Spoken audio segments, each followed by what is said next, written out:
সকালের এই স্নিগ্ধ পরিবেশ আপনাকে মুগ্ধ করে দেবে এবং এক চিমটি সুখ আপনার মনের মধ্যে গেঁথে দেবে।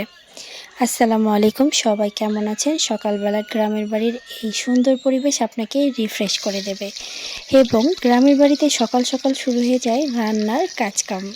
আমরা যেরকম শহরের জীবনযাত্রায় দুপুরবেলা ভারী রান্না করি, গ্রামের পরিবেশে কিন্তু সকাল সকাল শুরু হয়ে যায় দুপুরের রান্না। কারণ তারা সকালবেলায় পুরো ভারী রান্নাটা শেষ করে এবং বাড়ির অন্য অন্য কাজ, যেহেতু গরু থাকে, হাঁস মুরগি থাকে, সব কিছু দেখাশোনা করতে হয়, যার কারণে তারা সকাল সকাল বাড়ির সব কাজ শেষ করে ফেলে।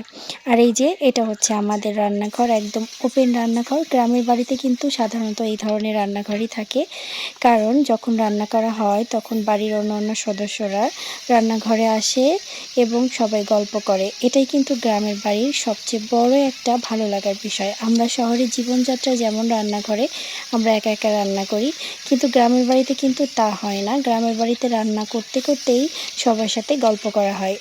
আর এই যে আমাদের পুকুরের একদম ফ্রেশ মাছ, সকাল সকাল মাছ মারা হয়েছে এবং সেই মাছই কিন্তু রান্না করা হচ্ছে। এটা শুধু গ্রামেই সম্ভব। আর এই যে দেখতে পাচ্ছেন, এটাকে আপনাদের কোন অঞ্চলে কি বলে ডাকে? আমরা কিন্তু এটাকে ঘুটনি বলে ডাকি এবং এই ঘুটনি দিয়েই কিন্তু পানি দেওয়া হয়। সাধারণত এইখানে পানিতে আয়রন থাকার কারণে পানিটা যখন কোনো পাত্রে রাখা হয় এবং সেই পাত্র থেকে এই ঘুটনি দিয়ে কিন্তু পানি ব্যবহার করা হয়।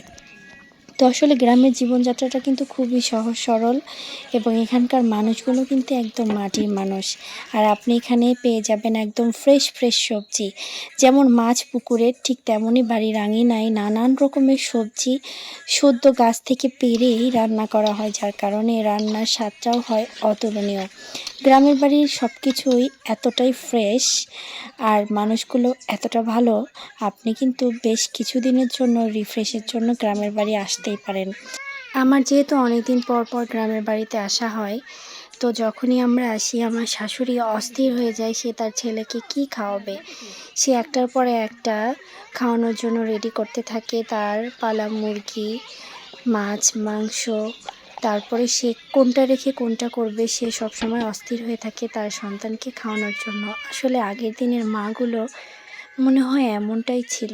আমি আমার নিজের মাকেও দেখেছি, আমার মা সবসময় পাগল হয়ে থাকতো। অনেক দিন পরে বাড়িতে গেলে কি খাওয়াবে তার জন্য অস্থির হয়ে যেত। এখন আমি আমার শাশুড়িকে দেখি, তার ছেলে যখন বাড়িতে আসে সে অস্থির হয়ে যায়।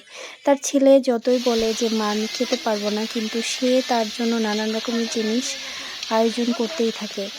কারণ তার একটাই কথা যে তুমি একটু খেলেও আমার ভালো লাগবে। এটা যে আসলে কতটা ভালোবাসা, কতটা ভালো লাগার, এটা আসলে বলে বোঝানোর মতো না। আমি জানি না আমাদের সময় আমরা আমাদের সন্তানদের জন্য এতটা করব কি না, হয়তো বা না, হয়তো বা আমাদের মায়েরা আমাদেরকে যতটা ভালোবেসেছে আমরা হয়তো আমাদের সন্তানদেরকে অতটাও ভালোবাসবো না।